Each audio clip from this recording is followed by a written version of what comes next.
Hello, my name is Shanna Bigler, and I'm the Mental Health Education Program Consultant for the Kansas State Department of Education. This presentation has been created in collaboration with the Attorney General's Office in efforts to bring more awareness to school administrators and staff on the issues of human trafficking and lessons we can learn for Kansas schools. Human trafficking is an issue for everyone. Educators need to be informed on human trafficking. As I know many of you have heard before, first we have to consider Maslow's hierarchy of needs before we can ever get to Bloom's taxonomy in student learning. Meeting the basic needs of humans has to take place before they can have optimal learning. Safety is one of those needs. Psychological safety and self-esteem, those are important factors that definitely impact victims of human trafficking that can prevent them from learning in the school setting. Human trafficking is based on recruiting, harboring, and/or transporting people solely for the purpose of exploitation. They do not have freedom to leave the situation, even when they think they might, and it includes labor trafficking and sex trafficking. Human trafficking is one of the largest and fastest growing criminal industries in the world, and it exploits a person's vulnerabilities. Trafficking industry thrives on the ignorance and preys on the uneducated.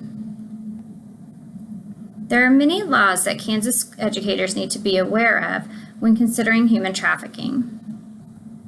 First and foremost, all Kansas educators are considered mandatory reporters.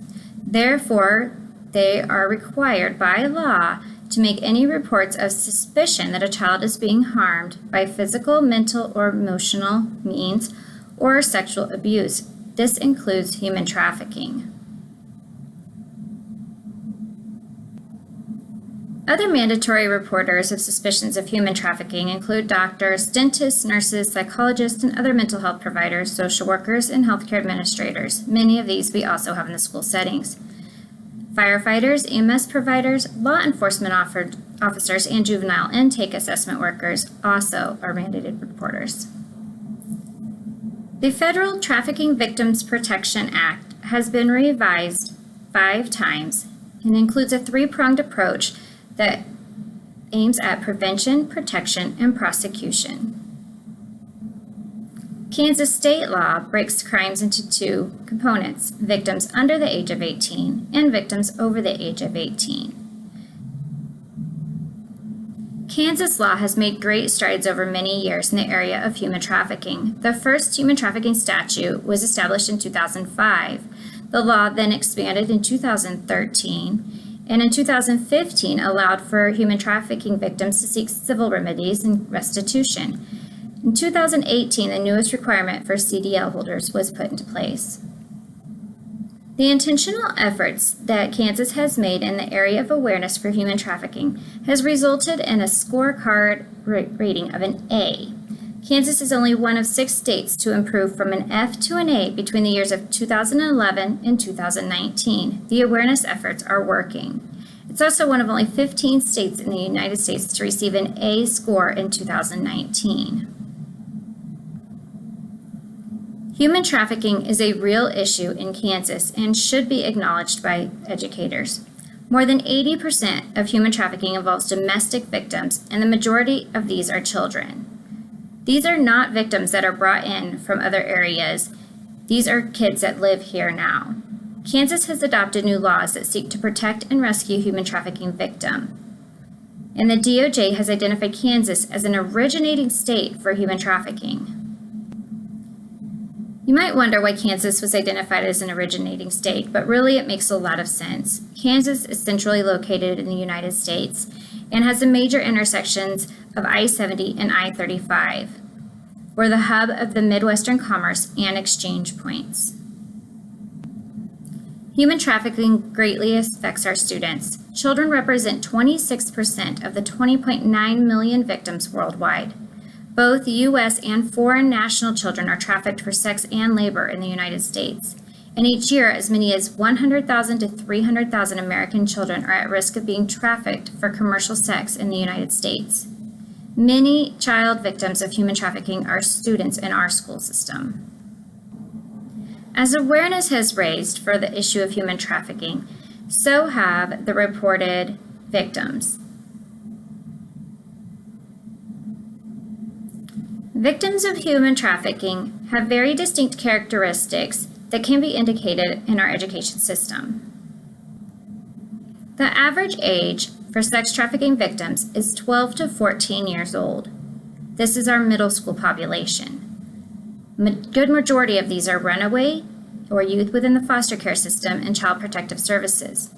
Some victims come from middle class or wealthy, prosperous families. 70 to 90% of commercially exploited children have a history of sexual abuse. Most victims are female, and most are not likely to consider themselves victims at all. It's vital that educators understand indicators that students may show to identify human trafficking victims. These indicators include an inability to attend school on a regular basis, unexplained and frequent absences, students that frequently run away from home, students that may make references to frequent travel to other cities, students with bruises or other signs of physical trauma, students that are withdrawn, shut down, depressed, demonstrating high levels of anxiety and fear for no reason, students that lack control over his or her own schedule and don't have identification documents or travel documents, students that are hungry, malnourished, sleep-deprived, or inappropriately dressed, students that may show signs of drug addiction. Another big indicator is that these kids often will have coached and rehearsed responses to questions directly asked of them. These are all things to look for when considering human trafficking as a suspicion. Additional indicators include sudden change in attire, personal hygiene, relationships, or material possessions, often in the way that they will have new and expensive material possessions. That they act uncharacteristically promiscuous or make references to sexual situations that they should not know about at their age. They have boyfriend or girlfriend who is noticeably older. So this would be, for example, the average age of a sex victim is 14, with the average age of a perpetrator at 40 years old. Pregnancies or multiple STIs. And another big one is branding and tattoos. Human trafficking perpetrators like to brand their property, so to speak. And so this will often look like street names, initials, tattoos that have dollar signs, diamonds, crowns, barcodes, etc. Students most likely to be at risk for human trafficking typically walk to school or somewhere else alone. They have access to their computer. They're attracted to consumer goods and have a desire to develop romantic relationships. They may feel insecure, misunderstood, or fight with their parents. Sometimes they feel as if their parents don't care. They want more independence, test boundaries, and take risks. Again, all of these can really be affiliated with students who are likely to run away.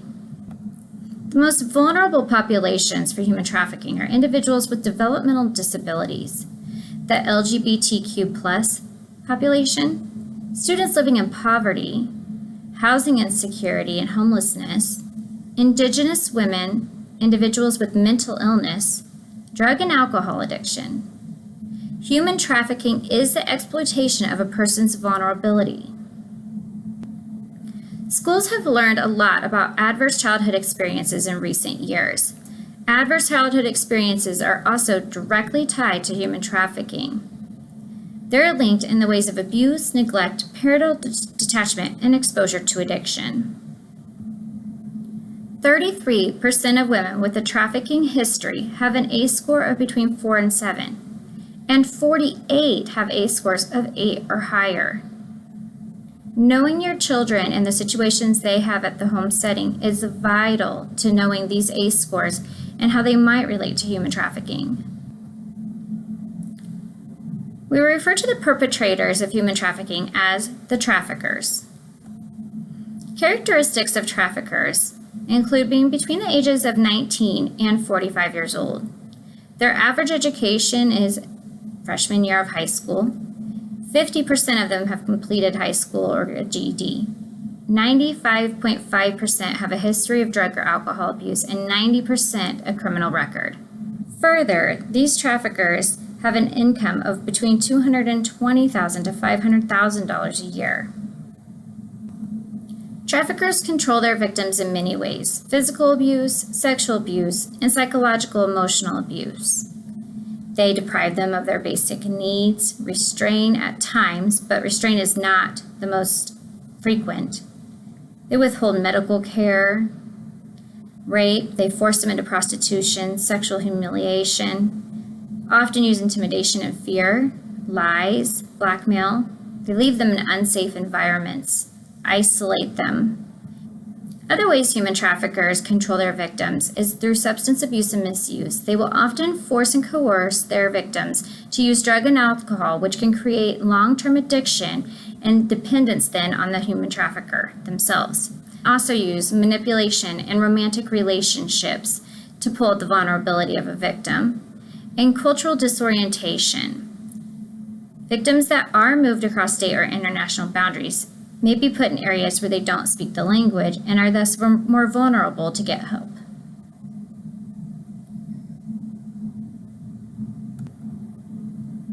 Traffickers find their victims through social networks, within home neighborhoods, clubs or bars, internet, and schools.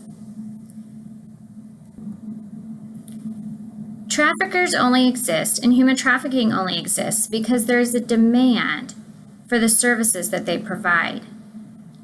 That demand includes buyers. The average age range of buyers is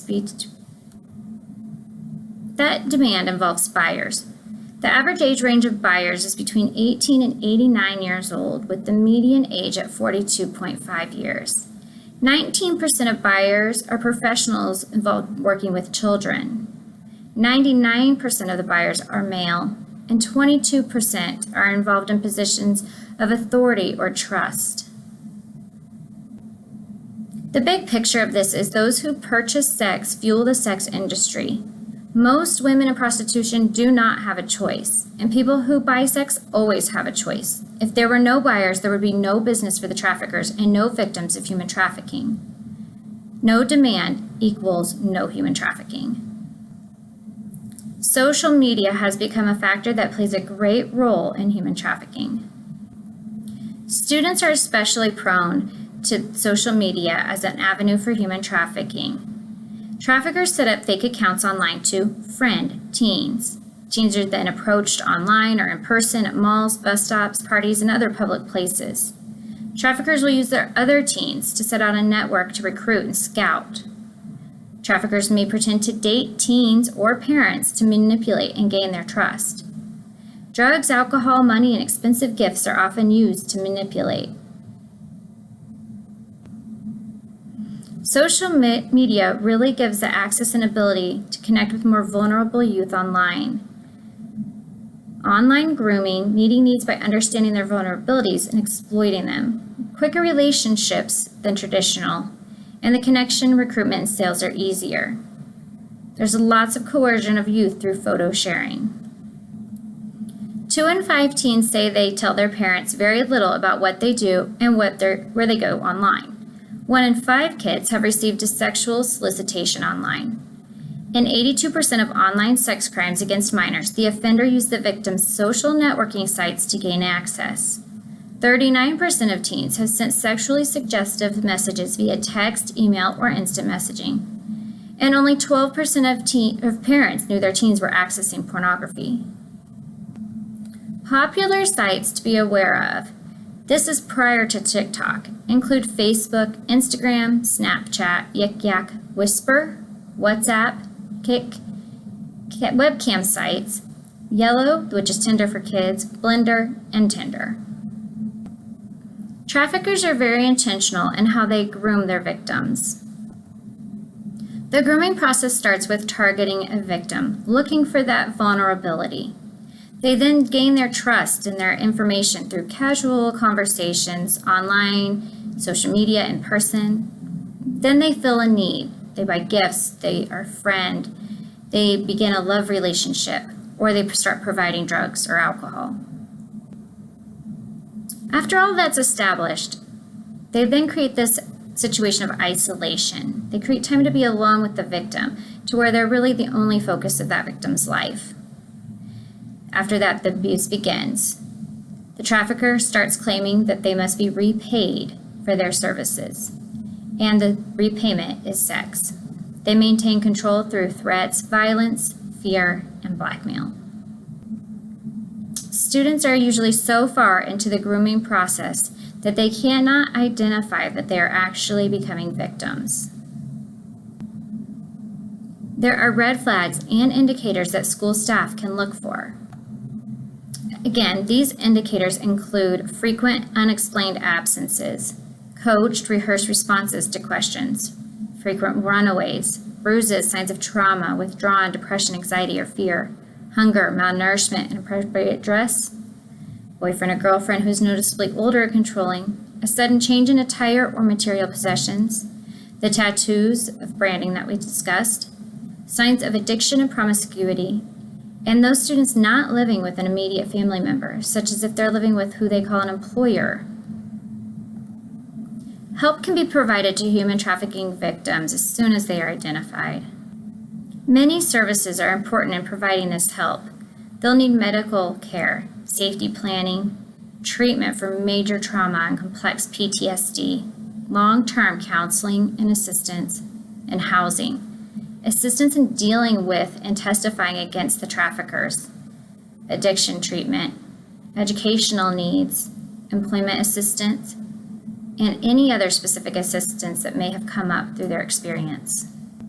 The reality is that victims of human trafficking have often witnessed or have firsthand experience of events involving actual or threatened death or serious injury, threat to physical integrity of self or others. Their response is intense fear, helplessness, or horror, and they often result in a PTSD diagnosis. These PTSD diagnoses result in symptoms. The PTSD diagnosis has symptoms of recurring thoughts and memories. The victims feel withdrawn, have difficulty concentrating and sleeping, recurrent nightmares, and then they feel as though the event is happening again. They're unable to feel emotion. They're disconnected. Human trafficking is about money. It reduces people into objects in the most crass way as being for sale. Human trafficking victims represent an exceptionally high needs population with severe mental health issues, grave physical safety concerns, shelter and food needs, heightened protection needs and addiction issues, and immigration and legal problems. Multidisciplinary approach is needed to meet the needs of victims, and these services and assistance needs to take place for at least 2 years to be effective. It's important that support to the victims be provided by trained and licensed therapists and social workers. Victims are more likely to share more when they know that they are loved and that their loved ones are safe. When they're listened to and they perceive they are believed. When they believe the listener can tolerate what they're hearing. And when the listener can understand what they're saying. That's why it's so important that every educator be familiar with what human trafficking is.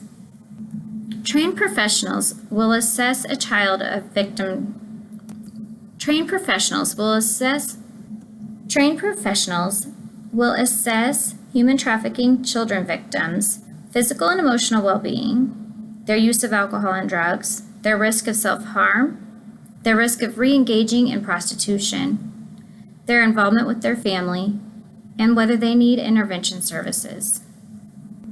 Effective help restores a sense of safety for the child, reduces the effects of the trauma, helps the victims move from feeling powerless and hopeless to regaining a sense of trust, establishing future dreams and goals, and helps the human trafficking victims return as vital, productive community members. There are many implications of human trafficking for educators. Educators have a responsibility to report it if you know someone is being trafficked or if you see something suspicious. Learn more about human trafficking and educate others. Incorporate it into your extracurricular activities, clubs, and fundraisers. Bring awareness to this issue. Human trafficking can be reported in a number of different ways, calling 911 the local law enforcement. 1-800-KANSAS-CRIME is the KBI tip line. Homeland Security, there's a national hotline. There's also a National Center for Exploited and Missing Children's hotline. And Kansas Attorney General's Office has a Victim Services Division. There are tips for reporting.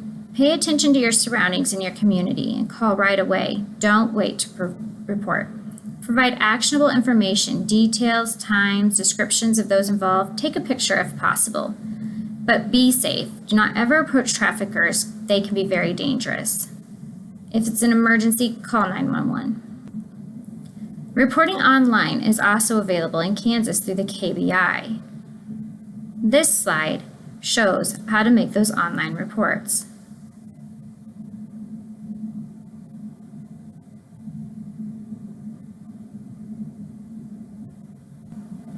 It is important to note that online reporting is not monitored 24 hours a day. So if there's an immediate emergency, dialing 911 is the best option. It is important for everybody to really assess themselves and how they respond to the idea of human trafficking. How do you ensure that you first do no harm? What might you need to consider in getting help? What bias might you have that you'll need to address to be effective in helping human trafficking victims? And how can your interaction be more victim-centered? To get more information on human trafficking, there are many national resources, such as those shown here. For presentations and more direct information, Jennifer Montgomery with the Attorney General's Office is available. And if you have additional questions on how human trafficking presents in schools, I can be contacted at KSDE, and my information is here.